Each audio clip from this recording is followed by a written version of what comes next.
Good morning and welcome back to Spid's YouTube. Before balance patches, I try and make a list of what I want to happen in the balance patch when we get these reveals, right? So if you remember these graphics that we used to get where they used to say buffs and then they had a picture of all the cards and then nerfs and a picture of all the cards.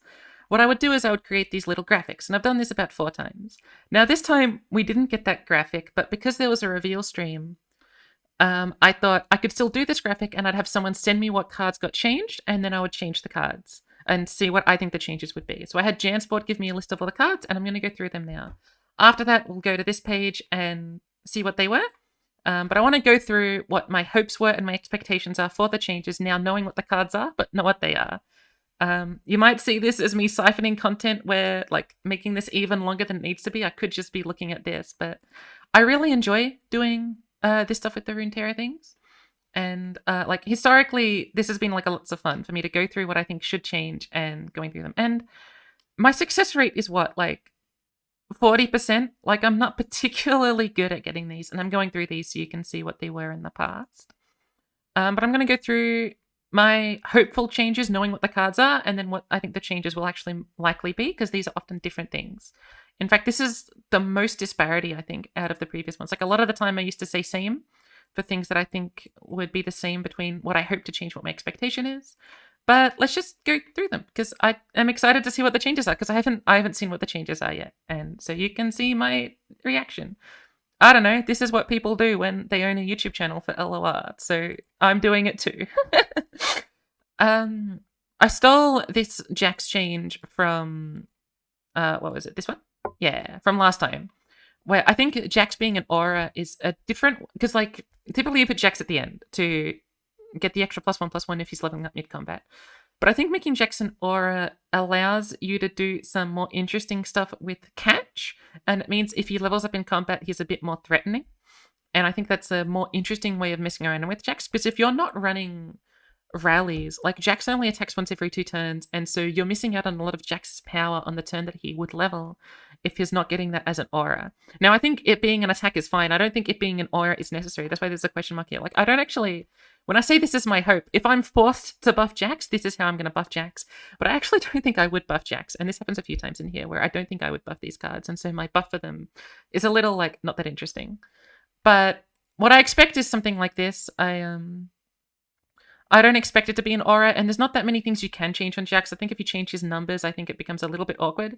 I think it's just really weird if you change any of his numbers that much. So I think what I expect is that his level up condition changes. But I think this is a cool idea for a Jax change, and it changes how Jax plays because you can put him at the front of combat a lot of times, so that the weapons don't die off, and it means you can interact with him a little in interesting ways. I think just auras are really cool in this game, and with how the priority system works, and so I think I would want Jax to be an aura. Now, the way Jansport wrote this to me is that his region also got a buff. And I think a lot of people complain about these Jax-themed cards not being Jax region. So my expectation is Fishfighter, Cathian Myths, and Acathian Roar will be in the Jax region. I don't necessarily want this, to be honest, but because I think I enjoy what the Jax region is like. I like the thematic of having only the 10 cards, and it's, the weapon and the unit. Sorry, the spell and the weapon and the unit combined into one as each of their cards.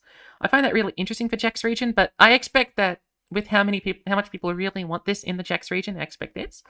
But since I didn't want this, I thought, well, what could I want out of Jax region? What out of Jax region could make it interesting? And I realized with both Jax region and Evelyn region, there isn't text in their region. It's just you can add X cards to your deck.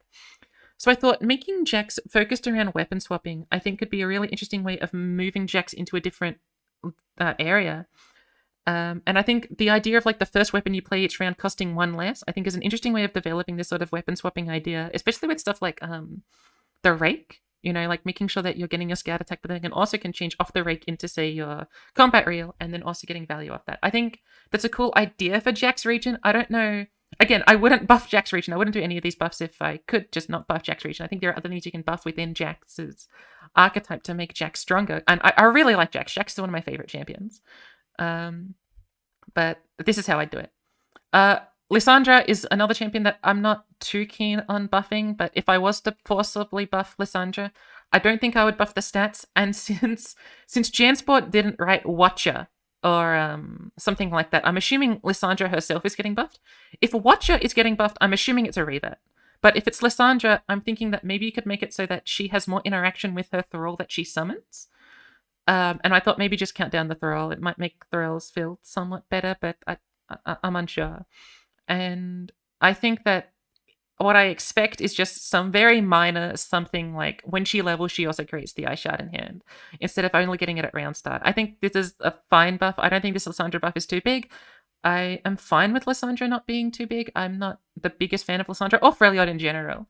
If you notice back on here, whenever Freljord gets buffs, I am typically not that pro Freljord getting buffs. I just find Freljord a really boring region. But that's my desire for a Lysandra buff.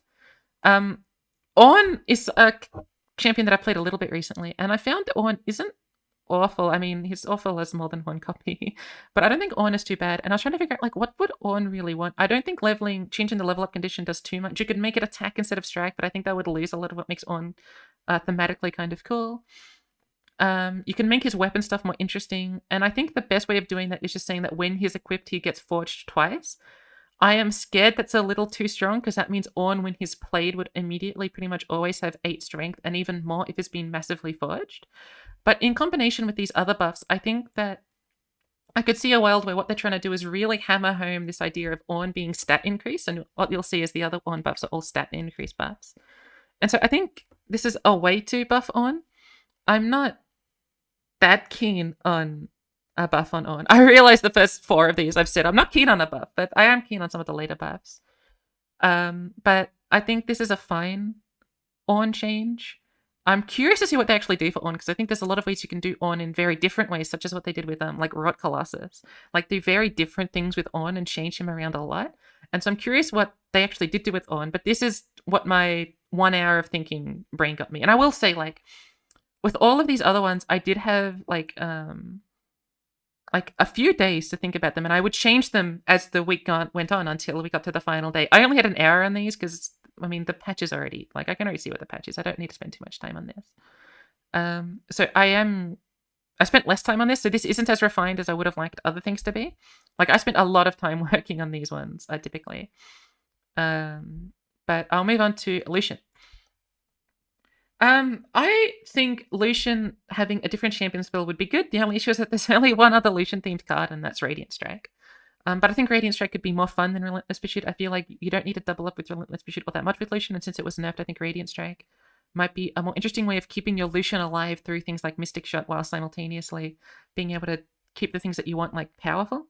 I think Relentless Pursuit makes a lot of sense in the Lucian thematics, right? Like, as this character that keeps attacking over and over and over again. But I don't think it's... I think, like, testing out and seeing if Radiant Strike is a better fit for Lucian, I think is a lot more interesting. But what I expect is that the level up condition will change. I don't want the level up condition to change. I think 4 is a really good feeling amount for fighting Lucian and playing as Lucian. I really do like how 4 has felt with Lucian historically. But this is... I mean, what are you going to change about Lucian if not his stats, right? You could do a Fiora-esque thing with Lucian, and I think that could be interesting, but I'm not going to assume they're doing a Fiora-esque thing. Shyvana. As I've mentioned with a few of the other ones, I think changing Shyvana's stats could put it in a really awkward position. Like, if you make her a 3-5, I think that might be too strong. And if you make her a 4-4, it is fine. You could probably get away with that, but it makes me sad for the 4-mana 4-4 that isn't Shyvana with Fury. So I thought make her level up condition change. I think that's one of the easiest things you can do to Shyvana. I don't think she needs a level up condition change. I think she just needs good dragon support that doesn't exist. Like, there's been dragon stuff that sort of tried to come up, but I think just dragons doesn't have the support it needs to actually make it a proper deck.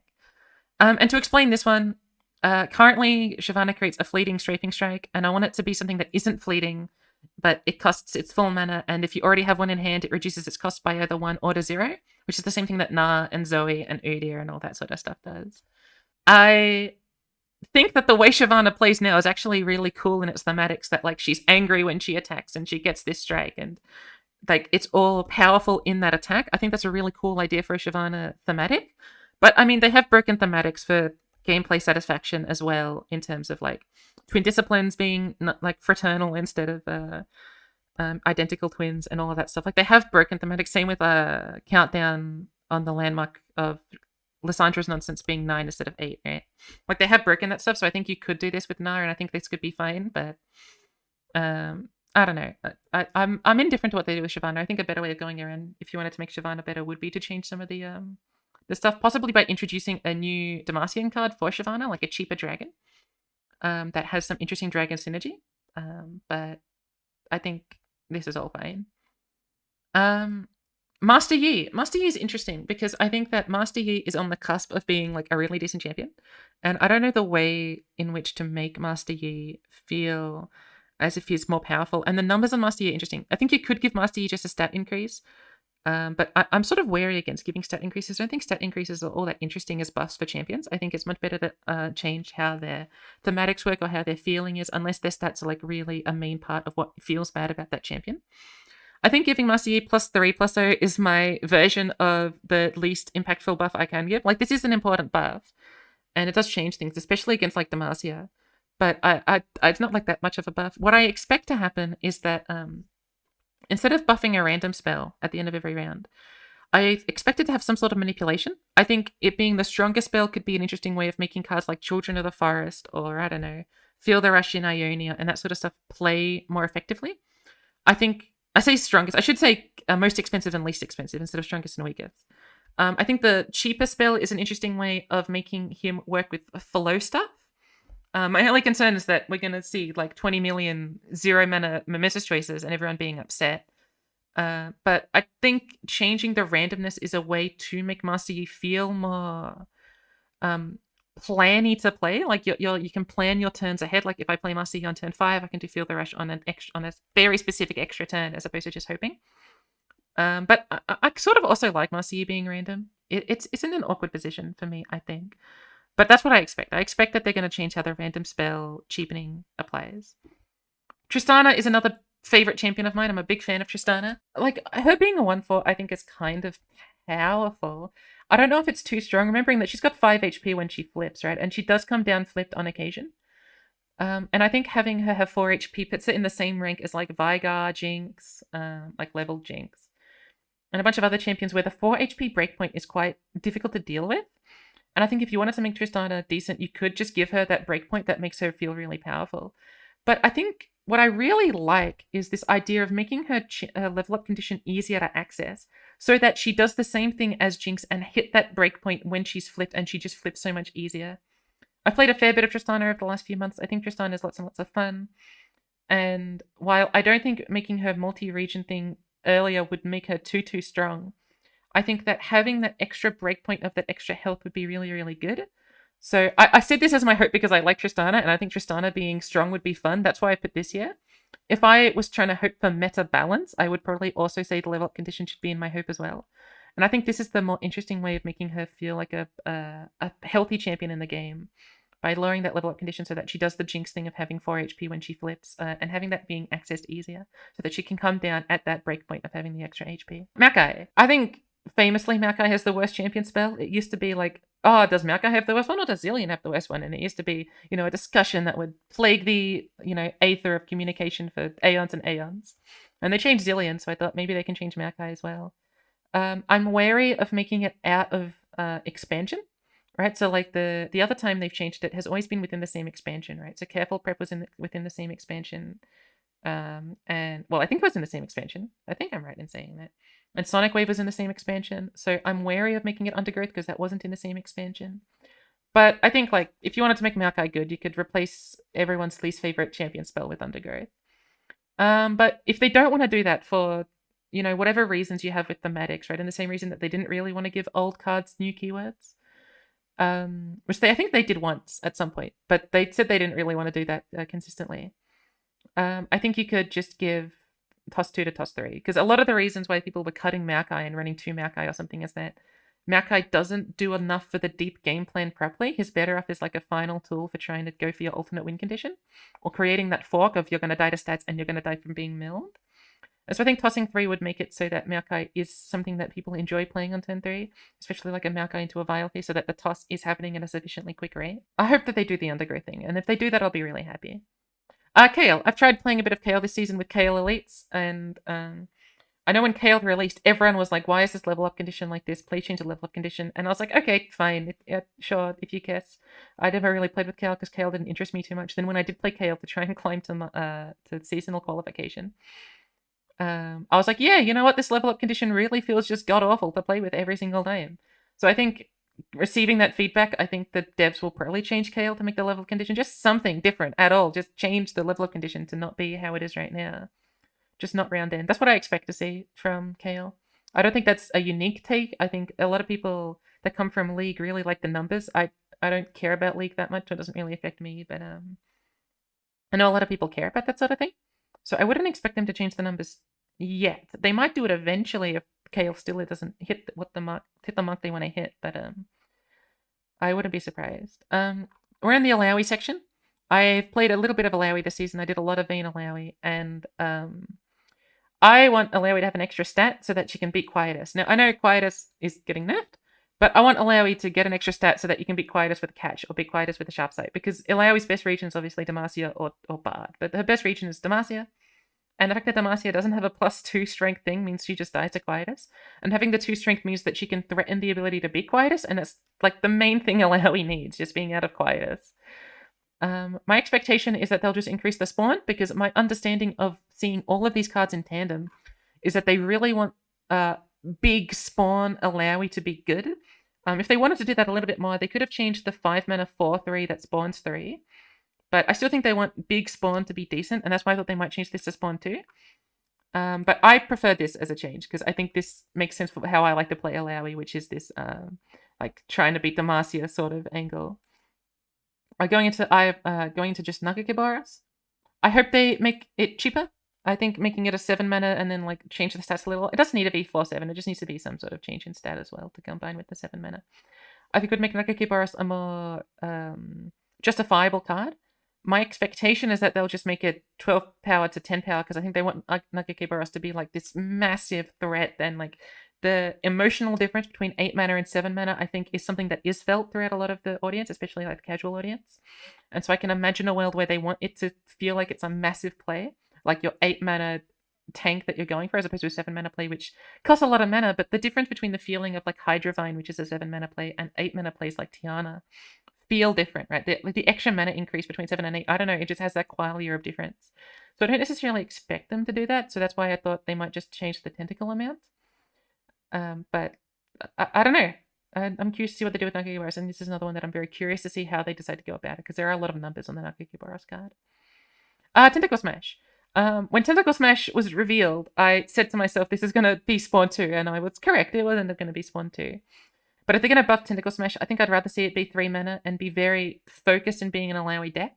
When playing Vayne Alawi, what I realized is that Tentacle Smash isn't as good as Cataclysm. Right? There was very little reason to run Tentacle Smash over card like Cataclysm. Now, obviously, I was running Eye of God, so like Cataclysm has more power than Tentacle Smash does with the Eye of God, right? And Cataclysm can go for other things such as Alawi lethals and Seize Waste lethals. But I think like making this a 3 mana and spawning 2 does make it feel as if it's more like Alawi focused. And I think that's a good way. I think they want like Tentacle Smash to be. I think they weren't too much of a fan of having this universal Bilgewater card. I expect it to be a revert, because I think a revert is just more powerful, and maybe they just want Alawi to be powerful for a little bit. But I hope that they make it 3 mana instead and keep it as spawn 2. Because your options like are still like Cataclysm, right? Like you do have options for ways of dealing with stuff in the with the Tentacle Smash stuff and your Alawis.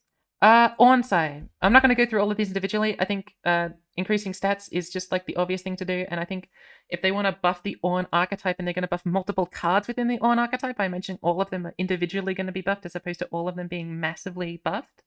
Like all of them being individually minorly tweaked as opposed to like a broad tweak, because like 3 minor tweaks equals a major tweak is a saying I've just created myself for some reason.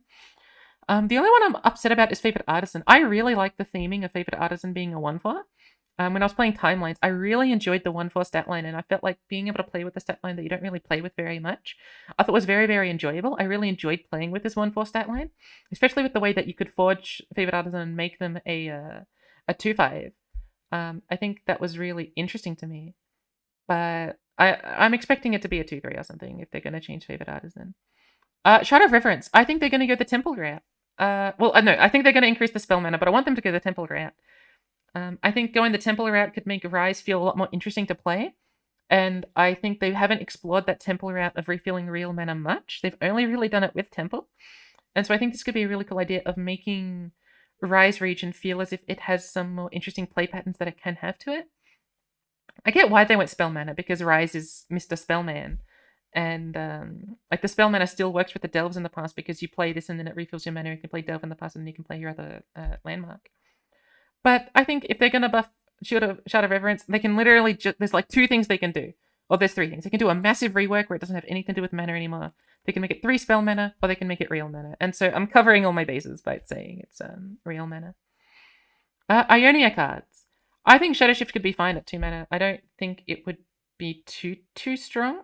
I might be wrong here. Maybe I'm missing something that makes Shadow Shift at 2 mana just absolutely bonkers. But we've already got like Real Recall, right? Like Real Recall already exists, and Retreat Return already exists, and these things are much better than Shadow Shift at 2 mana anyway.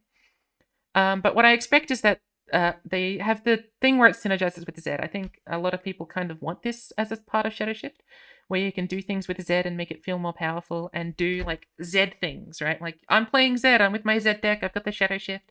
If I'm giving my Zed double attack, I want my Shadow Shift to get another double attack, and then I've got 3 Zeds attacking in a row, and they all do the Zed thing, as opposed to having your Shadow Shift that you're playing some far away in the corner. Just being a 3-2 when your Z is some sort of like 8-5 overwhelm double attack, and you just want to keep doing these Z double up things. Because I think people enjoy this idea of doubling up your stats and your keywords with Z, provided he's hit. And so I think Shadow Shift, being able to do that, is something that I think has a lot of emotional desire to it. I think that I would like it if Shadow Shift did a Tristana-esque thing, where it was something like, if you're recalling Z, do X thing. Or if you've got a Z on the field, do X thing. I think having this be like a Tristana-esque, very explicit synergy point, I think could be an interesting way of going about it, but I don't expect that to happen, which is why I didn't put it in either of these columns. Dragon Caller. Dragon Caller, I think, is fine. I don't mind not having Dragon Caller be strong, but if they want to buff Dragon Caller, I think buffing the stats or making it cheaper, sort of similar to regular Nagakibaras, not the I, just the regular Nagakibaras, I think is a fine way of doing that. I don't think there's much to say about Dragon Caller. I'm curious what they do if they don't do a stat difference. If they do something entirely different with Dragon Caller, I'd be really interested to see what that is, but I'm not confident that the Dragon Caller change is going to be the one that everyone is like bawling their eyes out of. Albus Ferris. I think if they're going to change Albus Ferris, they're going to make it 7, because he costs 7 mana, and then the 7 and the 7, they go together, and boom, that's lots of 7s. I don't know what else you'd change about Albus Ferris, to be honest. So you could like make him 1 mana cheaper and then change the stats around a little. But I think giving him the 7 is fine. You can try and make like Sentinel's Control a little bit better with it, or maybe run it in Hyman Jace or something. But I don't know what else you're going to do with Albus Ferris. I will note that a lot of my changes are rather minor. Like, my expectations of what they're going to do is pretty minor a lot of the time. I think a lot of the previous ones, I was a lot more large in some of my changes. Maybe not with this one. I think more like over here, I was a bit more aggressive with some of my changes. But I think for Albus Ferris, I don't expect it to be too much for Albus Ferris. Hate Spike, very famous card, being nerfed and buffed. I think that I enjoyed playing Hate Spike at 1 mana. I found it lots of fun. That was my first introduction to like control decks, by playing Hymenora with Hate Spike, and I really enjoyed Red Gwen when it was running Hate Spike, and I really enjoy the Husks. Pre-Evelyn and pre-Kaisar, I always wanted like a deck that plays with keywords in a very toolboxy way, as opposed to Victor and Pantheon, which were all Solitude units with a lot of keywords. I wanted a deck where you have 5 or 6 units, or 3 to 4 units, or something like that. Like, your board would have 3 random keywords on each unit, and you were manipulating these keywords effectively. Like Ascended Pourer and Plunder Pourer are some of my favorite cards. And I really like this idea of having like multiple units have just 2 or 3 keywords, or 3 or 4 keywords, and you're manipulating them to find these keyword combinations in the most juicy and interesting ways. And so I really liked when Evelyn was revealed and this sort of idea finally came to fruition. Because it's a different form of keyword like power than your Pantheons and Victors, which were all Solitude units with all the keywords in that thing. And you would always be looking for the same combinations, and because you would hit such a great nexus of 5 or 6 keywords every time, you would always see the same gameplay cycles of, elusive or quick attack challenger or these sorts of things. And I wanted to have interesting states where we have I don't know, faded plus challenger on one unit and then quick attack and regen on another unit, and all of these things that sort of your units play around in different ways. So I really was excited when Kaisa and Evelyn was revealed. And then Kaisa didn't really do it for me, and Evelyn didn't really do it for me for some reason. I enjoyed playing Path of Champions with them a lot. And when they were revealed, I wasn't at home, I was abroad. And so I wasn't playing LOR too focusedly. And when I did play LOR, it was with Path of Champions just to mess around with Evelyn. And I really did enjoy Evelyn in Path of Champions. I thought that was lots and lots of fun. But going back to this, I like if Hate Spike is good. I think Hate Spike being good and getting just that little bit of keyword manipulation tinge really does something for me. It's why I like Victorian Bruiser a lot as well. Although Victorian Bruiser, it sometimes gets Solitude Unity. So I want Hate Spike to be good, which is why I'm fine with Hate Spike being 1 mana. I expect that they're going to be a bit too wary of making Hate Spike 1 mana, because I know they thought a lot of people hated Hate Spike being 1 mana. So I could see a world where Hate Spike does 3 damage and they just see if that makes Evelyn decent. I know there was also a lot of fears of Evelyn Viego being too strong of a deck, and a lot of people struggling to deal with Evelyn Viego. So I could see a world where they don't do that, where they don't want to make Hate Spike too strong because of stuff like Evelyn Viego. But Viego was nerfed. I think you could do either of these, and I think you could make Hate Spike decent. Weight of Judgment. I don't know what else you're going to do to Weight of Judgment except make it 3 mana. So yeah, it does 3 damage to a champ. There should probably be more ways of dealing 3 damage to a champ, because besides Get Excited and Challenge your keywords, there isn't that many ways of dealing 3 damage to a champ. And some fumes in a consistent manner. Although if Tristana is good, then we'll finally have Buster Shot be in the game as well. Jansport told me there would be 2 new cards. I'm excited to see what these cards are. I'm not going to say what I think those cards are. I'm just going to talk about what support I think they're going to be. I wouldn't be so. I hope it's Evelyn support again, as I mentioned for 10 minutes earlier. I really like Evelyn. I think Evelyn is cool, and if you're going to put Evelyn support somewhere, I presume it's going to be Shadow Isles. So I'd like to see some Evelyn support. I put this in an order of my expectation. So I think they're most likely to give Elise support, then Evelyn support, then Nocturne support, and then Kindred support. And I put Kindred here because I think if they're doing SI Shurima, they might double buff Kindred Nasus. For what it's worth, I think it would probably be 5 Hecarim, 6 Thresh, 7 Callista, something like that. And put Viego at the very, very end, because they recently tried to give Viego support. For Shurima, I'd like to see some Akshan support, another card that says Vikorin. I think it'd be lots of fun. Or Renekton support, because I think Renekton has lots and lots of fun. I've tried making Renekton and Misfortune work together, and that's been a really enjoyable experience. And so I expect it to be Renekton, followed by Kaisa, because I think they enjoy creating cards for Kaisa. I think they have a lot of fun creating Kaisa-themed cards. Which is something, I don't know where I've got this thought from, but I just feel as if that's how they feel with Kaisa. And then Nasus for the Kindred thing. If not any of these, it's probably Xerath. But that's the new Shuriman card. And then the nerfs. This is something Donut mentioned a few days ago, and I thought Donut had a really cool idea of making it so to get World Ender you need to strike. I think that's a cool idea of making Aatrox feel more fun to play around, and forces... So the way Donut says it is it forces Aatrox to play single combat, because Donut's favorite card is single combat. If you could get rid of every card in the game except one, he would keep single combat. So I think that's why Donut really wants this, and I don't disagree. I think single combat's a really fun card, and so I think this is a cool idea for Aatrox. And so hearing what Donut said, I really hope that this is the change, but I think this is the one that most people have said, where they want him to no longer heal and summon, because they hate that he says star shaping, right?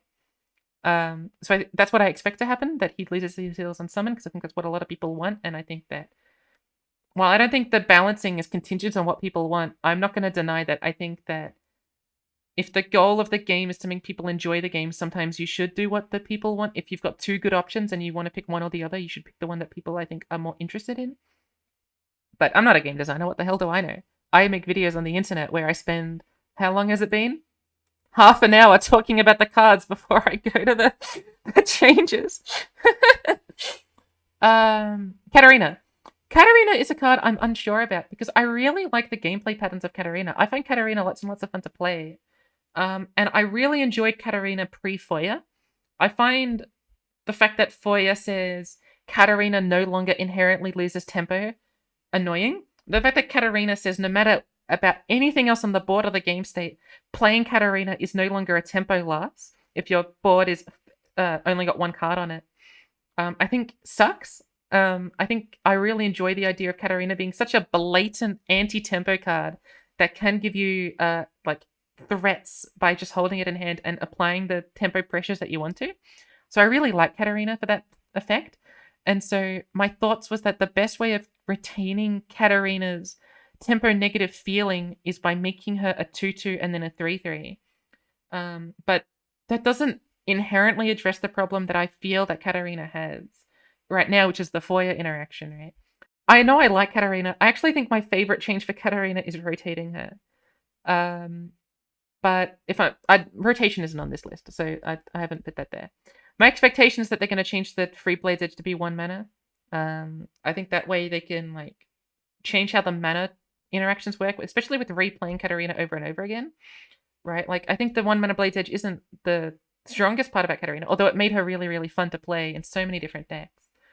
But it means that she doesn't interact with Flock as much and Disintegrate as much, and it means that in decks like Katarina Grand, like Green Katarina, I think that it would make it so that your mana is a little bit more taxed, especially in a deck like Green Katarina where mana does get taxed if you're doing your early combos a lot. But I don't know. I think there's things you can do with Katarina. I'm curious what they do with Katarina because there are a lot of numbers you can change. I know some people suggest like 5 mana Katarina on Flit. I hope it's not a full revert where she doesn't create the Blade's Edge, but that's what I've got for Katarina. Jinx. I know there's like 7 different things you can do to Jinx. You can make it so the rocket doesn't hit the minions. You can make it so the rocket doesn't get created on summon. You can make the rocket do 3 to the Nexus. You can make it so Jinx has 1 less HP. I think there's many things you can do with Jinx. I think making the rocket 2 mana is what I probably want the most, but I'll be honest, I don't think I would change Jinx. I think I would change other cards. And if I was to change Jinx, I would have to... I think every decision in my brain for how to change Jinx I don't like, but I think I would want at least one thing to change to Jinx. When I said I don't want anything to change to Jinx, I lied. I said a lie. I'm sorry. I think I want something to change to Jinx. I just don't want it to be... I don't know what it would be. And so this is the one that I think I'm the most okay with. But I expect the rocket dealing 3 to the Nexus. I think that's what I think they're going to do. Poro Cannon. I want Poro Cannon gone for a long, long time. My favorite deck of all time is still Taskmaster Von Yep. But every time I play Taskmaster Von Yep, I have to play it with Poro Cannon because it's Poro Cannon. It's the strongest PNZ card for like a year and a half. So I really want to see Poro Cannon quote-unquote rotated. And I think a good way of doing that was making it 1 mana. You could also make it just create 1 Poro, but I doubt that would be too fun to play and no one would enjoy playing that card. But I really want Poro Cannon to cost 1 mana. I think Poro Cannon has been one of the PNZ cards of all time for like way too long. And I'm really glad to see Poro Cannon on the list of cards that's getting changed. Nagake. When Jansport sent me the message of all the cards, he only added 3 notes. I think one was a smiley face after Master Yi, a sad face after Quietus, and a sad face after Eye of Nagake Boros. And, which makes sense. Eye of Nagake Boros, I think, is a card that a lot of people enjoy. Same with Riptide Salmon. I think a lot of people enjoyed these cards. And so what I expect is they're going to, like, Hidden Pathways Eye of Nagake Boros and just make it cost 1 more mana. I think I would prefer this because I really enjoy Eye of Nagake Boros. So I'm hoping it's this, but I expect it to be the 1 more mana. And then finally, after 40 minutes of talking, we get to Quietus. Quietus is a card that a lot of people dislike. I don't mind Quietus. I'm indifferent towards Quietus. In general, I don't care about the balance of many cards. I will play the game no matter what card's the strongest and weakest. The closest I've ever come to disliking a meta was this most recent meta, but even then, fundamentally, I still enjoyed the game because I really do enjoy this game. Like, I enjoyed Azir Aurelia meta, I enjoyed Watcher meta, I've enjoyed Poppy meta, I enjoyed Scion meta, I've enjoyed every meta I've pretty much played in. And I don't care too much about what the meta cards are, and so I don't often feel these, like, great dislikes or, like, anguishes towards certain cards like Quietus. But I know that a lot of people do, and I think these are the 2 things that people want the most out of Quietus. Can't hit champs or do this. Because I don't really care, and I think Quietus is sort of interesting to play around sometimes. It does create some interesting gameplay patterns and gameplay states. I think this is what I want for Quietus. Make it so it can't hit Malefic Spear. I think the Quietus Malefic Spear interaction is just like so apparent. Like, it's the only thing holding Malefic Spear back, right? Like, Malefic Spear should be in everyone's deck, and it's just not in there. I realize this changes the Glaive matchup, like, a lot. But it also changes the Bone Club matchup a lot as well. And that's like, they're the only weapons that cost like 2 or more anyway, like Malefic Spear, Bone Club, and Glaive, right? Does Jagged Cutlass cost 3 mana? Jagged Cutlass might cost 3 mana, but a lot. I think that this is fine. But I'm curious to see what the changes are, and we have been 35 minutes. I'm very curious to see what the changes are. I'm going to cut this through a little bit, I think. I'm not going to show you the entire thing if you want to watch it on your own thing. But I'm curious to see what the changes are. And I don't know. I don't know if you guys enjoyed me going through this. If you don't want me to do this in the future, I won't. But I've always enjoyed making these, even if I had less time to work on this one. And I mean, I presume most of you just skip this. But I also presume most of you aren't watching this because I'm sure Margin Bay and Snooey have done a much more interesting version of this sort of video. But let's see what's up. Hello? Okay. This is an exciting... I almost watch every single video I can at a faster speed. exciting time for everybody. Oh no, he's muted, my friend.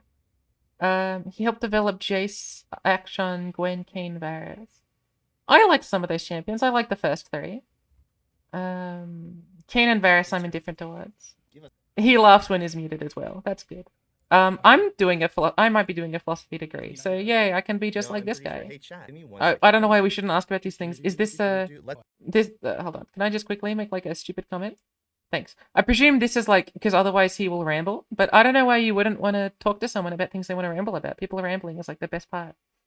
I don't know if I'm going to listen to these. I'm going to move on to the cards if I can. Sure. Primarily incremental adjustments, light nerf package, champs and other archetype ups. Yeah, so they were. I did notice that like this was champion centric and like this was champion centric, and like most of the cards that changed were champions. So like I'm not surprised about that. 2 new cards. Oh, Path of Champions content. Interesting. I'm curious to see what this is actually about. About the new cards. Brian, was there like what was the idea behind throwing in these new cards? Was that so we had an opportunity because we actually had some extra art. So it's a bit of a different experience when you're given art and kind of so they've got excess art. Huh. All right, cool. I'm surprised they don't do the Ionia card because there's always been that one Ionia card that had art, like a Kinku card, right? Curious. I'm curious what they. But it's I was right. Let's go. Oh, I'm so happy. I was right. Hold on, I forgot to update this. Yep, I was right. Let's go. I'm so happy that I was right here. That is the color I do, right? Yeah. Cool. I was right about the hope. Or rather, I was hope. I actually didn't guess this. I assumed they did something else. I'm going to change this to hope, which is how I normally do this. But cool. I'm really happy about this. This is kind of exactly what I wanted. Very fantastic. Okay, cool.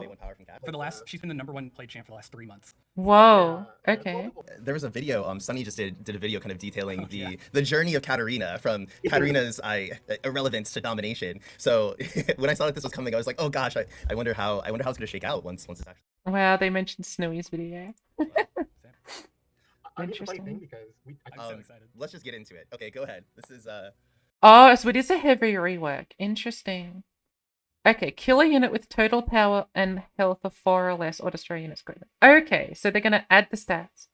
So play Sharp Sight and this gets counted. Play Momentous and this gets counted. Play Twin and this gets counted. Is Quietus gone? Most regions have a way of increasing stats, right? Like this can't kill everything counters this card all of a sudden. Every single buff spell. For 1 mana, that's fine, and like because this is modal and can destroy equipment, I think that's okay, but interesting. Very, very interesting.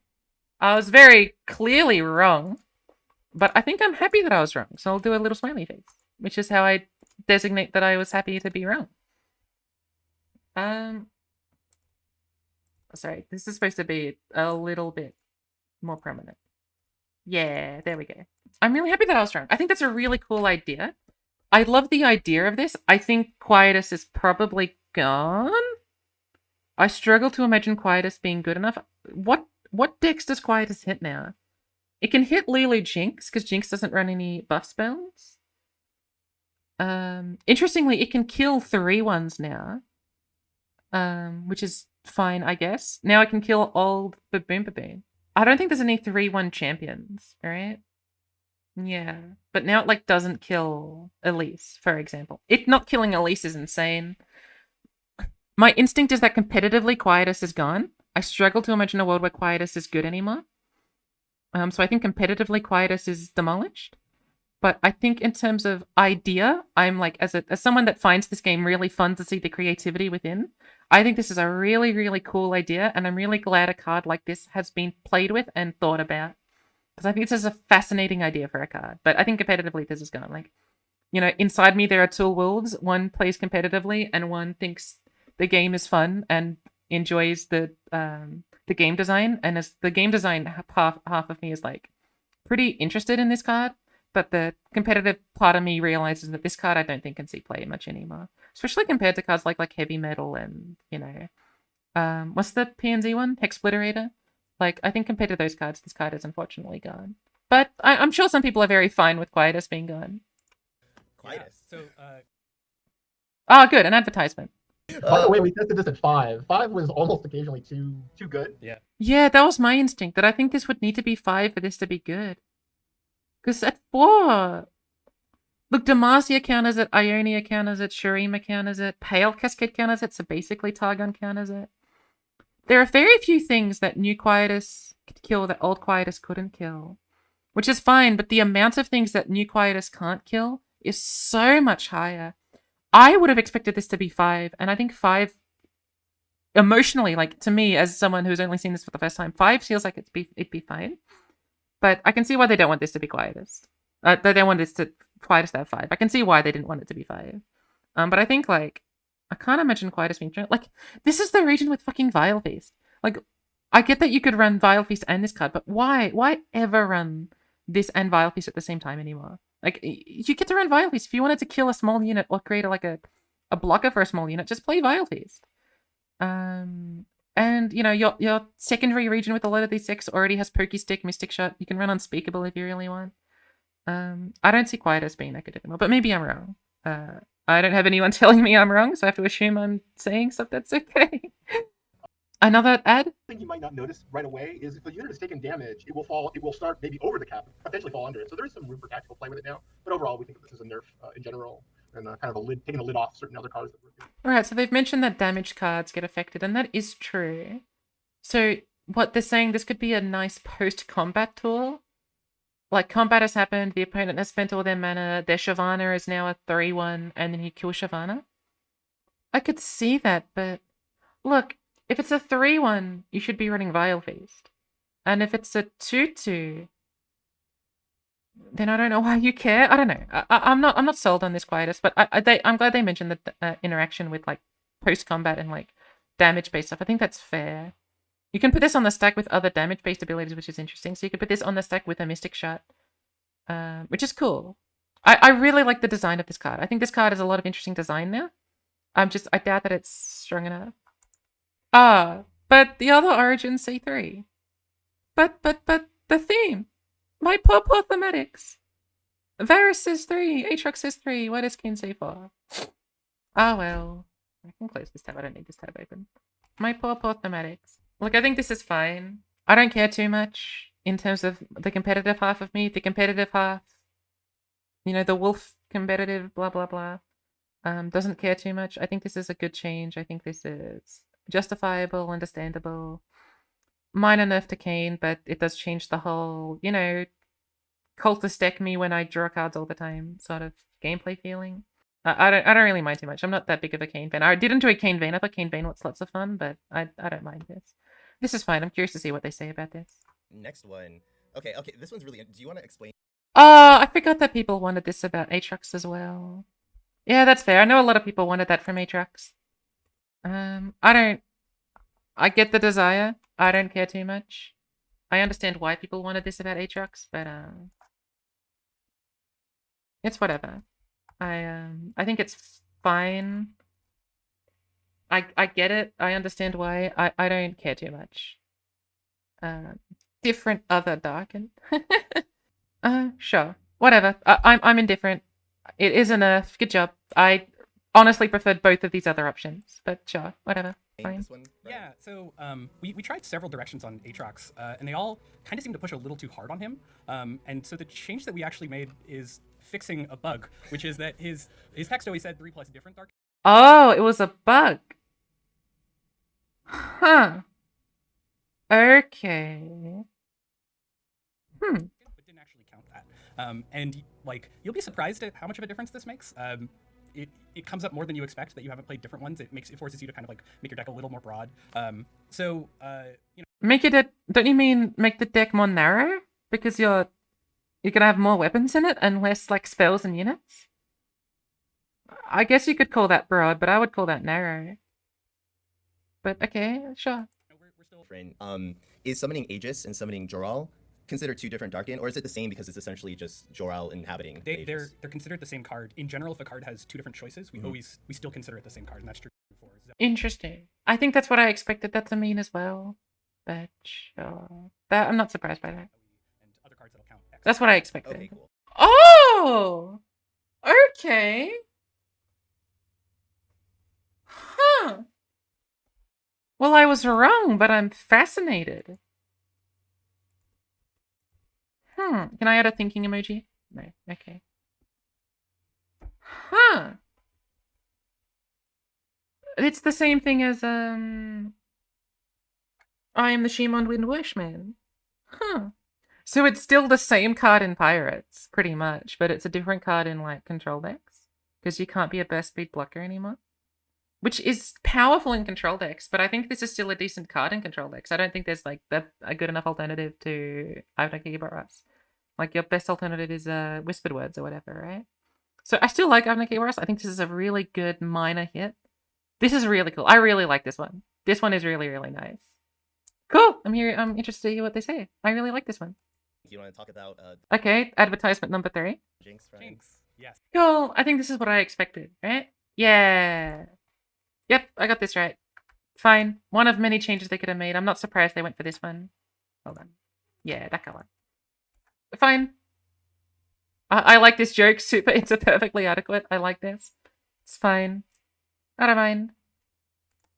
Jinx. There's something God, so advertisement number 4? What the switching fuck, man? roles on- The bit that was important to me is for the longest time I noticed that Nexus was lowercase, and so I made him change it to uppercase.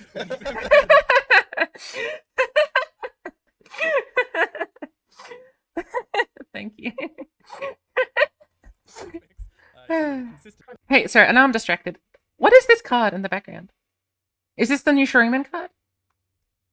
Because I don't recognize this card art. Is this the new Shuriman card? Is this Zillion support? Because the blue, like the teal coloring? Could be Nasus because of the teal coloring? Curious.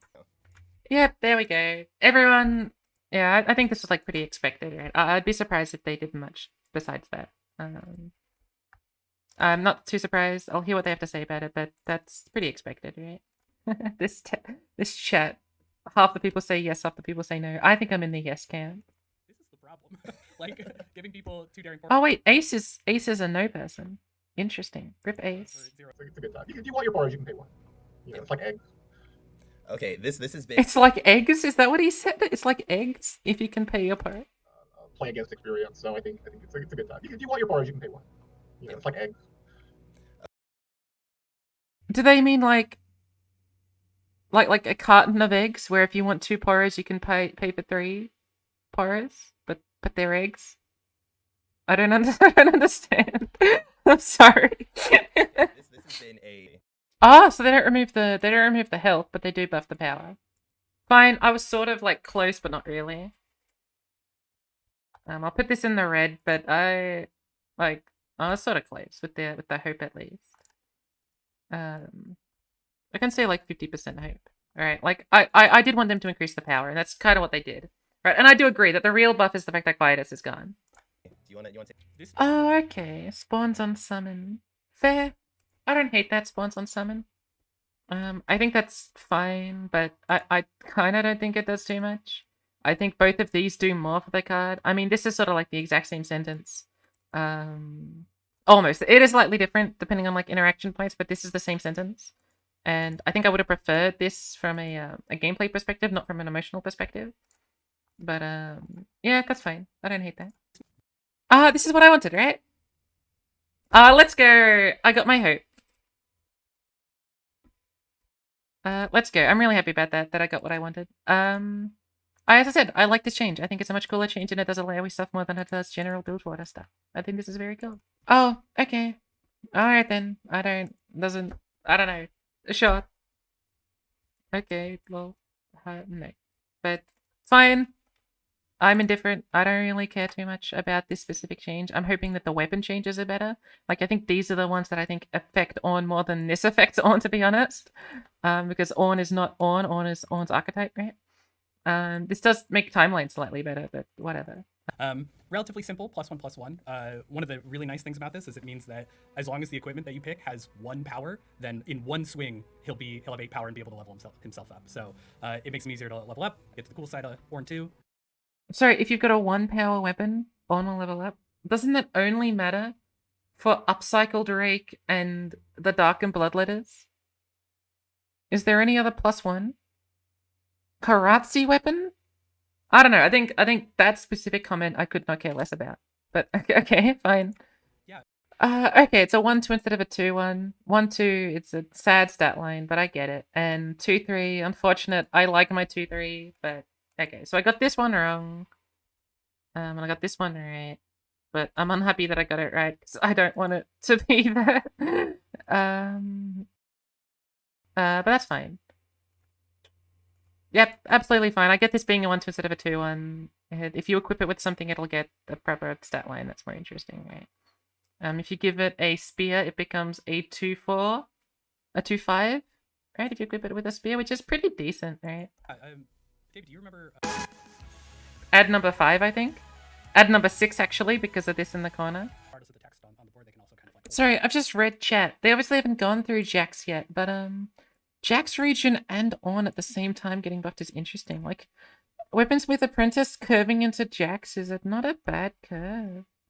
So this is a Another ad! What the fuck, man? Alright then, I'll be waiting for another minute. I can't believe we did that. Am I just stupid? This is another ad. I alt-tabbed for like half a second and I got another ad. Am I stupid? Am I dumb? Do I not understand how ad works? Awesome. Let's see the last forge buff. Oh god, if I'm gonna hit play again and it gives me another ad, I swear to god. Okay, fine, I guess. Sorry, I've spent the last like 2 minutes watching bloody ads. I don't want to have to deal with this nonsense. Heartthrob Mender. This is fine. Cool idea. I think this is a cool idea for a buff. I actually quite like this a lot. I'm a big fan of how that's been done. I really like this. I hope this card is a fun card to play with because it looks fun to play with. I think this idea of like buffing another card twice is a really cool idea. And losing a stat line, like, I don't think this matters too much. The -1 barely matters at all. I think a Forge deck could be really fun to play with, actually. With all of these changes, especially these last two, these last 3. Like, I think these changes make the Forge deck a lot better. Which is what I was saying. Like, I don't care that the Ornn got the +1/+1. I think these changes are the ones that matter more for making a Forge deck feel fun. And I think Heartthrob Mender being like this is really, really good. I can't believe we did that. I'm scared to pause, man. Malachi, please tell us about. Well, I'm gonna pause and it's gonna show me 2 2-minute ads. I tried checking if this thing's on YouTube. It's not yet at the moment. I might end up just like panning through because I don't want to have to deal with that. 1+1 power is fine. It makes Maokai better to trade into things like on defense, which I think makes sense for Maokai, but I don't really care too much. It's fine. I don't care about deep. I'm not a big deep fan, so this is fine. I'm not like I agree. The biggest buff might be the lack of quietus, but sure. I don't really care. I wish they had done the undergrowth thing. Do ads? Our tree Lord Malachi. No ads. I mean, this is a pretty small. Okay. Sure. Alright. This is something that I thought about saying. I was gonna say get rid of Overwhelm on the weapon and just give it to Jax alone. But I guess the weapon will still have Overwhelm and both of them will have Overwhelm. I like it. I'll enjoy playing with it. I'm not too upset by it. I think it's fine, but it's fine. Look, it might be a better and more interesting change than this one. I thought about it a little. It's fine. Look, trying to find a way to congregate my thoughts into a single sentence that actually has any meaning. I don't hate this.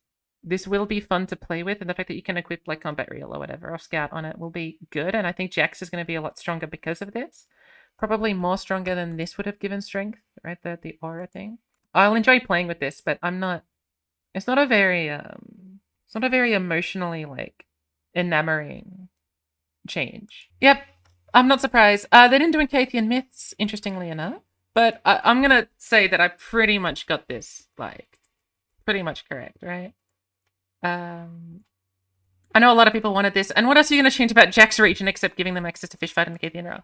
I am very excited to play Jax, because I like Jax a lot. Jax is one of my favorite champions. And combined with the On stuff, you could do Jax On or Jax Vayne. I love playing Jax. I think Jax is so much fun to play with. So I'm excited to see how this works. I'm not surprised that they did this. But yeah, okay, sure. See what they have to say. The more exciting Jack change. Advertisement.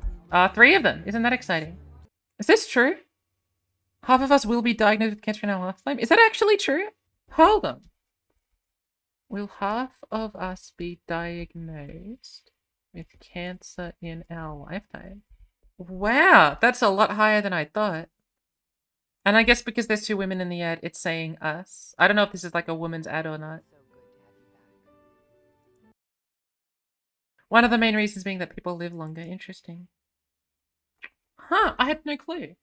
Interesting. Okay, thanks for this advertisement. This one was useful. This one is less useful. Base impact? Okay, fine. Whatever. Sure, it's very minor. I don't think it does too much. It's cute. It's fine. It'll be fun to play with, but I don't... Whatever. Yeah. So someone's pointed out that Tristana dies to Quietus still. I think the issue with that sort of line of logic is that if Quietus isn't good, it doesn't matter if a card dies to Quietus. Right? Like I could say a million cards that die to Blackspear, but Blackspear isn't good enough for people to worry about things dying to Blackspear, right? So like, sure, Tristana still dies to Quietus, but if Quietus isn't a good enough card to run in other decks besides fighting Tristana, then you're not going to run Quietus in general. And like, sure, you're going to have extra strength on Tristana when you play her, but if you don't, then she's going to have stats. But I think, like, ignoring this example of Tristana and Quietus, like, Tristana actually probably having more stats than that, like, Quietus won't see play, and Quietus won't put deck cards out of the meta if Quietus isn't in the meta to begin with, generally speaking, right? And if Quietus gets hit as hard as I think it is going to be hit, then I don't think it'll be in the meta. But I think Tristana's fun, and I've been trying to make Tristana Sivir work. I played Tristana Atro a little bit recently as well. I think Tristana Atro and Tristana Sivir do have choices, as well as Tristana Jax. I think that's also like a decent deck as well, because the Jax cards are multi-region. I think there are a lot of spaces for Tristana to be good. I'm just curious to see how it is. And part of that's the Bandos City doesn't have protection. They've got Heroic Refrain, and that's like it. And they've got like Sudden Surge and the 3/3. But there's not the sort of like sharp sight protection that Tristana really needs. And I think that's part of the problem with Tristana, but that's about it. Don't give me an ad. Okay, so they did the 3 spell mana one. I really wish they did the real mana one. Maybe it would be too strong. Probably is too strong, but I don't know. I've never played with Rise. Rise doesn't really interest me too much, but sure. I didn't really expect them to do that, but I thought it might be something funny that they could do. I'm not going to do a smiley face. I don't care too much. Sure. Fine. This is what I expected. I thought this is probably like too strong if you really think about it too hard, right? Like if you get this one first, you're going to be getting a lot of mana really, really quickly. So I could see a world where this one is too strong. I know none of you guys care, but I was streaming this game to my partner yesterday, and I fought a Rise deck. I was playing James's Jax Gwen, and I was playing a Rise deck. And I fought a Rise deck, and the enemy gamer played Rise, and Rise has this voice line where Rise says, I am the Rune Mage, or I am Rise the Rune. Oh, let me find the damn voice line so I don't mess up this joke. Rise voice lines, LOR.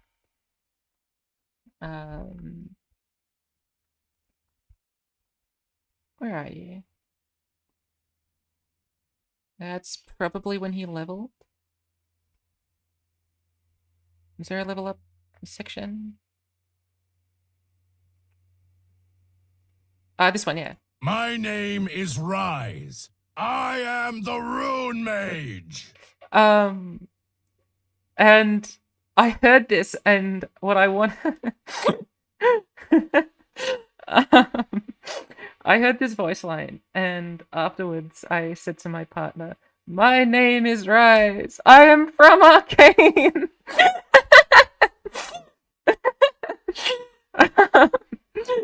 And I thought that was really funny. Sorry, this is what I think of when I think of Rise. Anyway, let's continue. Yeah, we will see. At Origin, good value Whatever. never stops. Let's continue the hype train. Let's see what else. Yeah, this Okay, 2 mana. I was right. Right? Yep, fine. I don't think this is too much of a surprise. so this is a fairly simple At Origin, good value never Fuck stops. me, man. thing to play and about the Seraphine level now. of, the current. Is this not a Seraphine buff? Sometimes that's how buffs be. Isn't this a Seraphine Let's, buff? let's move on.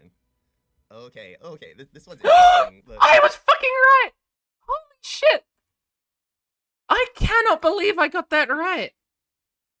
I didn't guess right. I thought they'd do something different, but I am thoroughly surprised I got this correct. Holy shit!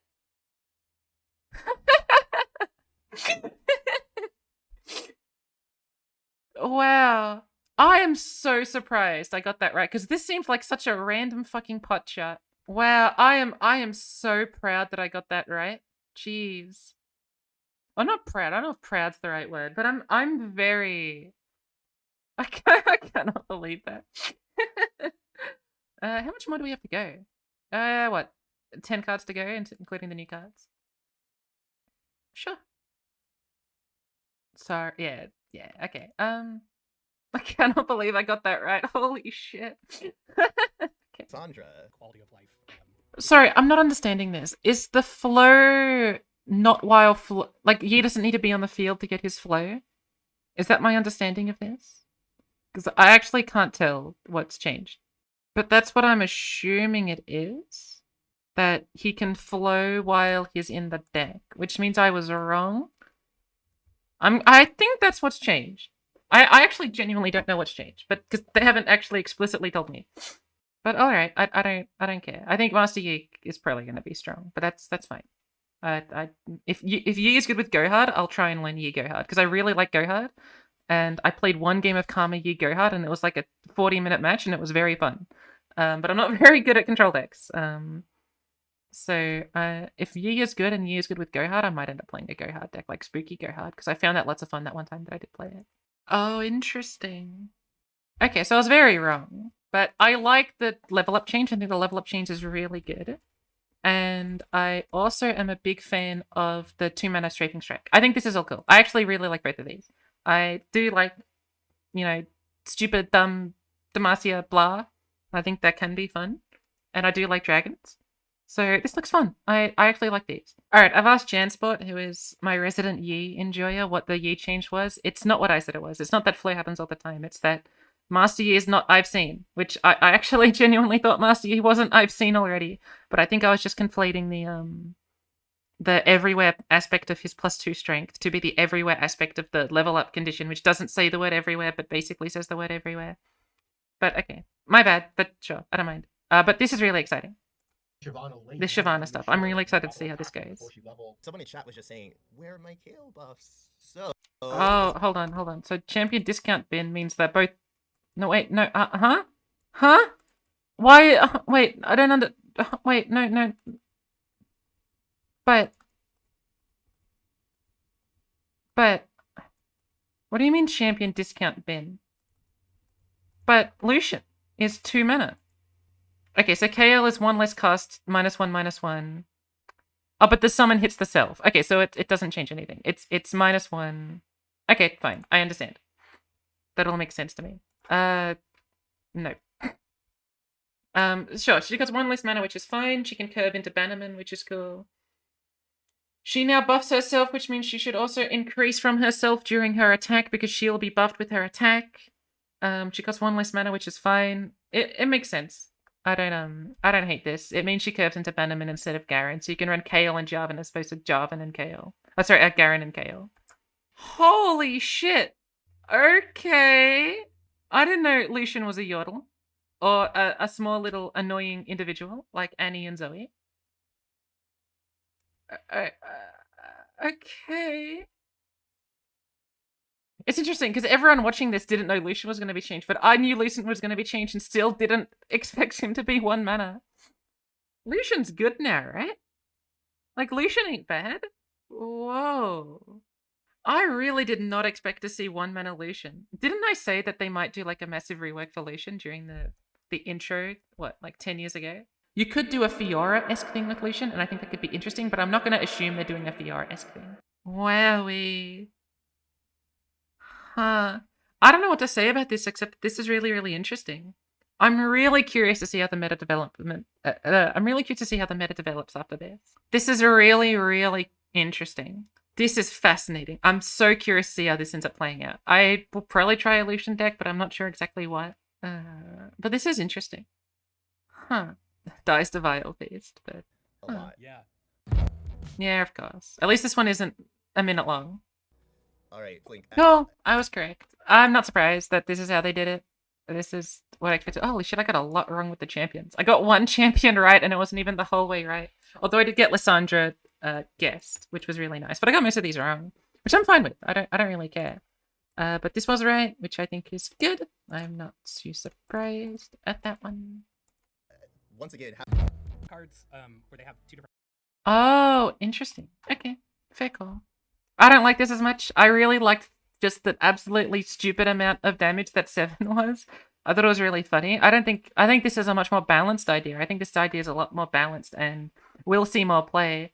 But the interesting game idea part of my brain really liked the idea of dealing 7. So I'm not surprised by this. This is a decent change. It gives Shreem an actual slow speed removal that, I mean, it's not great, but it's not the worst thing in the world, I guess. But, I mean, it's still not great. I don't think this would see that much play. The competitive side of me sees this card as an option, but I'm still not enamored by this idea. But the card design and, like, game design half of me thinks that I'm a little bit saddened that we no longer have this fucking stupid random 7 thing that was really funny and cool. Different options. Interesting. But the same. Not surprised. This is what I said, although I said it would have less stats. So, like, I should probably give this a nope because, come on, like, what else are you going to change except the numbers? So I'm going to give this a nope, but it's a little bit of a side angle, sad man. Fine. Dragon Call, I think, is a cool idea in theory, but I doubt it's good enough. I just don't think this idea makes a lot of sense. But maybe it's fine. I don't know. If this ends up being a deck, that's gonna be fun to see. Context on this. Whoa, hold on. Deal, get excited to the Nexus, and then you've also got the 6+. What the heck, man? Alright. Sure. This is decent, right? Like, what the thing about Albus Ferros is it's threat dense, right?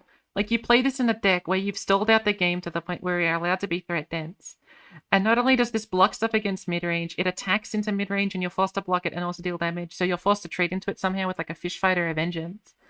And then even then, you've drawn another card that's threat dense. Like, that's what makes Albus Ferros good. It's one of these top-end boats that actually is threat dense, unlike, say, something like the Tusk Raider or the Siren, where they don't do enough threat density such that on the turn that you play it is the turn you're going to lose.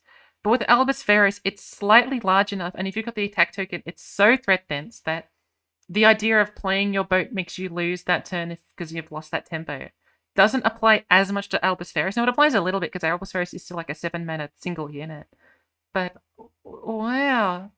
Sentinel's Control could definitely come back with this. I think this is quite powerful. Because this is going to deal like 5 or 6 damage. And you're not going to let this hit your Nexus. You're going to have to kill this. You're going to have to freeze it, or you're going to have to Vengeance it. Or you're going to have to Concerted Strike it. I don't know if it makes the decks that it's in too strong, because it does lose to stuff like Concerted Strike. I'm like, if I'm playing Sivaruption, I'm probably feeling pretty comfy if their turn 7 play is this, and I play Concerted Strike, and I'm able to attack open. But... interesting. This is much more than I thought it would be. Like, much, much more than I thought it would be. So I'm excited to see if Sentinel's Control does come back in some sort of capacity. Basically. Everyone's talking about Fames. Yeah, we're all here for. Let's see if they can guess the region. Do you guys want to try to guess a region? Shurima, Shadow I Isles. This makes me want to do like a slow reveal. A slow reveal. Just like slowly pan down. One pixel. I think it's going to be Shurima or Shadow Isles. That's my Alright, guess. that'd be fun. Kill an ally to summon 2 ephemeral copies of it. Soul Cleave. Slow speed? So this is more polarizing Splinter Soul, right? Because Splinter Soul is already 3 mana slow speed, create a copy of something, and give it ephemeral. But Splinter Soul is better for... I mean, this is also good for summon effects. It just makes them ephemeral, right? So this gives you, like... if it's a summon effect, it's more tempo with that summon effect, but it's less powerful if they can deal with it, unlike Splinter Soul, which just has the summon effect and then moves on. I'm not sold by this card. I'm sure there's a combo that can work with it, but I can't imagine whatever combo you're doing with Soul Cleave can't be done with Splinter Soul already or Chronicler of Ruin. So I've played a fuck ton of Chronicler of Ruin, and I could see a world where you do something like Soul Cleave on Bannerman, and the point is that you're running Chronicler and Soul Cleave, although Bannerman has Allegiance, so ignore that maybe. But like you could, it's like another tool in this idea of like the Chronicler, Splinter Soul, Soul Cleave deck. If you want to just splash into one of this idea of Soul Cleave, Bannerman, Soul Cleave, Chronicler, Splinter Soul, I think Chronicler is probably still better, or Splinter Soul in most situations. Like if you're playing like Tristana, I think Splinter Soul is still better. If you're playing, just because like if they interact with you, you still get to keep your unit. I think Chronicler is still good because it summons a 3/3 that's permanent. I don't hate this. It does have that higher possibility of a powerful effect with something, right? Especially with like stuff that creates cards in hand or has a busted summon effect. But there are a fair few summon effects that if you do two at once, don't do anything. And there's a fair few summon effects that would prefer to be Chronicled or would prefer to be Splinter Souled. But interesting. Okay. I guess nothing's going to be in these columns. I didn't get much right this time, but I didn't spend that much time thinking about them either, unlike these other ones where I spent a little bit more time thinking about them. This card's interesting. I'm probably not going to play it much. My boyfriend is a massive fan of ephemerals, so I hope he likes it a lot. I think this is fine, but I'm not enamored by the concept. In the decks that I play, I prefer Splinter Soul or Chronicler of Ruin. I'm expecting someone to point out a massive combo that Soul Cleave does uniquely, but in the way that I like to play the sort of Shadow Isles or Resummon effect decks, which is basically Bannerman because I'm a loser, or Tiana Crown Guard, Chronicler of Ruin just works just as like fine. So I'm not enamored by this. I'm curious to see what the Shuriman card is there. Right, so the competitive side of my brain says two things. One, this concept, absent of the other cards in the game, isn't strong enough, is one of my thinking. Okay? So, like, the idea of putting this on Shark Chariot, putting this on your Zed or whatever, isn't strong enough. There's enough ways of dealing with that in a competitive sense such that Soul Cleave isn't powerful enough. And then when you include the other cards, such as Chronicler or Splinter Soul, unless you're trying to run 9 copies of these cards, and I say Splinter Soul, there's even more copies of this idea, right? This isn't the only idea. You've got Rekindler, you've got like so many other ways of resummoning things. You've got the Ionia stuff as well, like recalling. All of that makes me think from a competitive perspective, it is unlikely that this card is going to achieve something not achievable prior with Splinter Soul or Chronicler of Ruin. It is slightly stronger than those cards in some specific aspects, but not enough to make a deck that much higher, is my instinct. That's the competitive side of me. The card design side of me thinks this is a really cool idea and I'm excited to see what happens with it.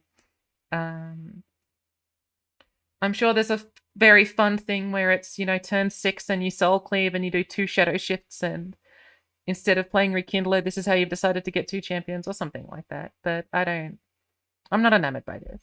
I'm curious to see what the Shuriman card is though. Okay, so hold on. This was like nebulous, Hecarim, Thresh, self-die support. This is disc support? It's kind of Nessus support. I mean, it'll level up your Nessus, that's for sure. And if you've got Kindred on the field, the Kindred will kill the champion that they've got, right? This is not what I expected to read today. This is not the card I expected to see.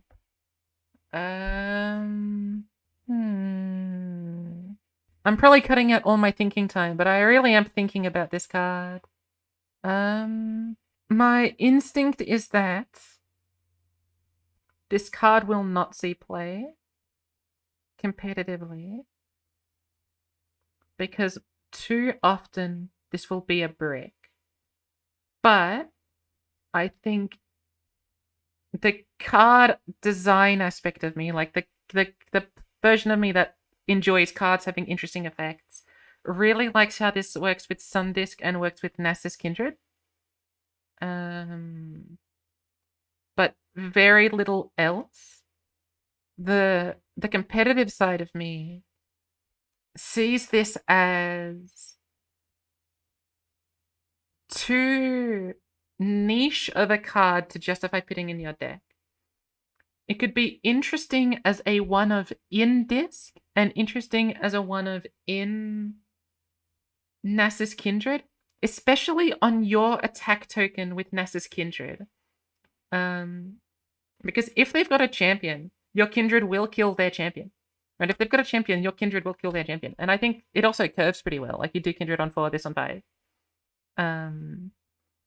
But my instinct is that this isn't going to be a good card, I think.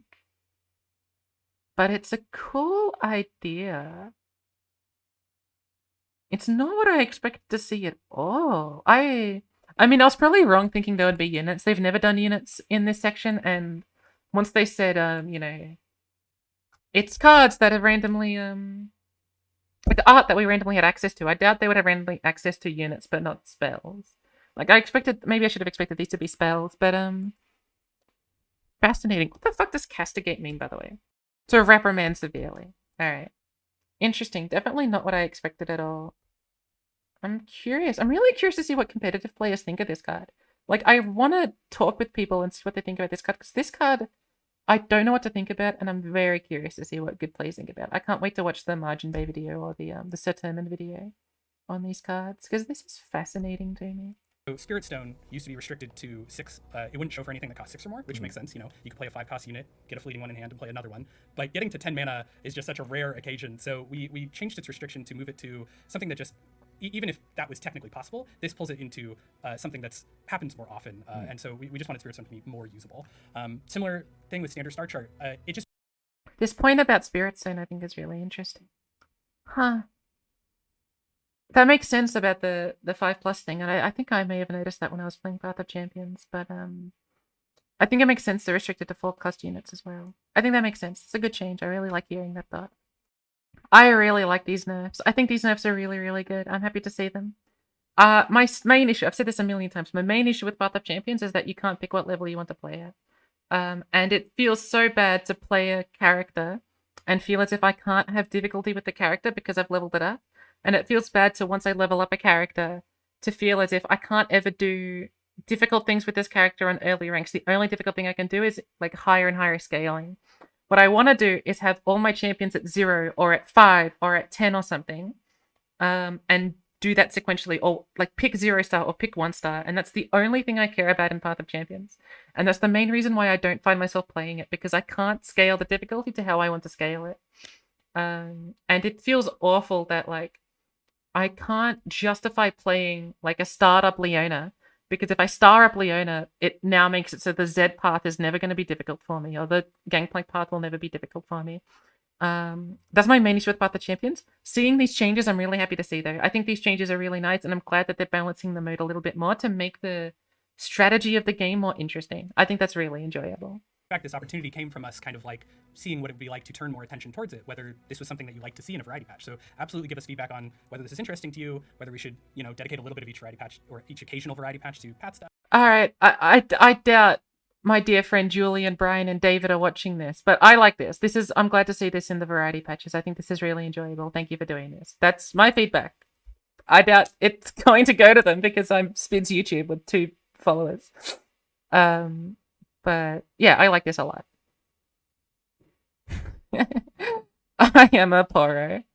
I like all of these. I think all of these are beautiful. I love these items. I think these items are really, really nice. These items are the coolest items I've ever seen. Okay, that's like a massive fucking hyperbole. They're not the coolest items I've ever seen. But I'm glad that there are more items, and the idea behind those items are good. I really like Entrancing Lures. I really like the, you know, because they've got Invoke and Manifest, so I'm not surprised they haven't done a, I'm not surprised they're going for the Azir disc flip one. I'm curious to see how the Poro one works. The Poro one seems very interesting to me. I'm not sold by it. But I am a Poro. Like, who doesn't love I am a Poro? Like, I am a Poro is very, very funny.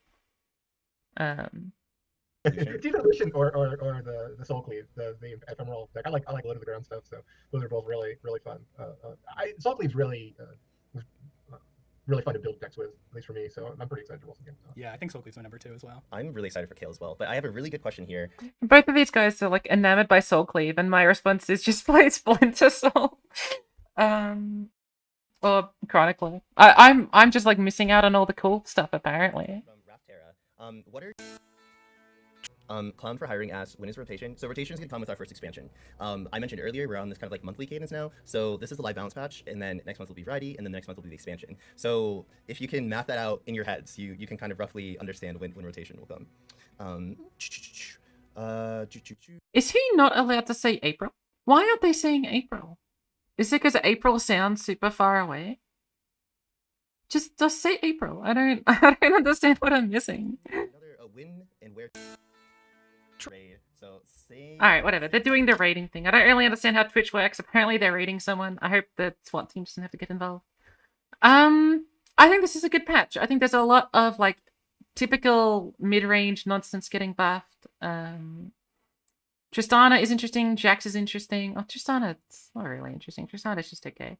I think Jax's is interesting. I'm really happy with that. I got Lysandra. Ornn, I don't care about himself, but I think these cards are interesting. I'm curious to see how both of these Demacian champions feel. Demacian historically has always had this issue of the champions feeling bad, but the cards feeling really good.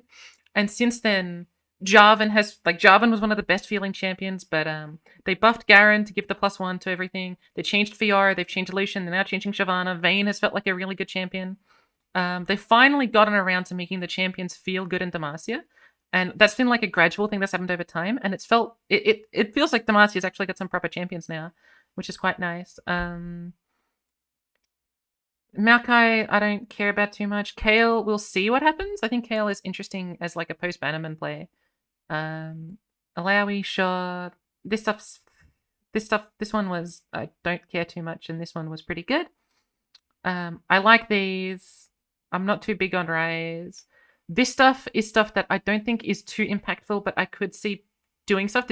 I think these two are the ones that might surprise me the most out of all of them. Out of the ones that I'm like the most who cares about, these ones are the ones that might surprise me the most. This one I did not expect. This one I did expect, but this one still surprises me. This one I'm a bit saddened about. Talked about this a lot. This one I'm very curious to see what other players think about this. This is the one that I'm most unsure about, I think. And most of these, I think I've said my piece on enough. I'm really happy that I got Katarina correct, though. Getting Katarina and Lysandra correct was really, really good for me. And Quietus, I think, is fascinating. Like, I've said that a few times. I think Quietus is fascinating. But that's been 2 hours of me rambling. I don't know how much is going to get cut out. I hope you enjoyed. I hope you did this as a podcast format as opposed to just sitting there watching this and doing nothing else. But hope you enjoyed, and I shall see you later for LOR stuff whenever LOR stuff happens. Hopefully soon. Bye.